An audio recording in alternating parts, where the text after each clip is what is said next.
soo dejinta iyo dhoofinta hay'adaha waxaan ku dhahdaa iyo warshadaha leydhka iyo wixii maxaan la mid ah ololahan wuxuu ka bilaabmayaa waa Marwada Jeex Boorame Gabiley Berbera Sheekh Burco Oodweyne dul badan man ku olin Caynaba Ergaabo maxaan ku dhahaa qaranka jamhuuriyadda Soomaaliland laascaanood meel kasta ayuu maxaan ku dhahaa ka bilaabmaya waa cashuuraha bariga aan maxaan ku dhahdaa aynu qaadayno waxaan idinkula dardaarmayaa ama aan ka codsanaynaa idinkoo hawl weyn qaranka u haya 3 bilood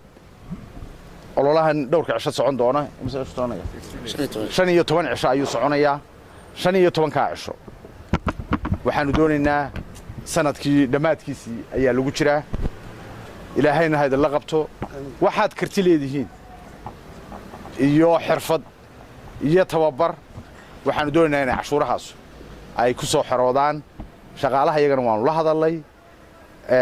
aad iyo aad ayaan maxaan ku dhahdaa aan ilaahay uga baryayaa inuu idin fududeeyo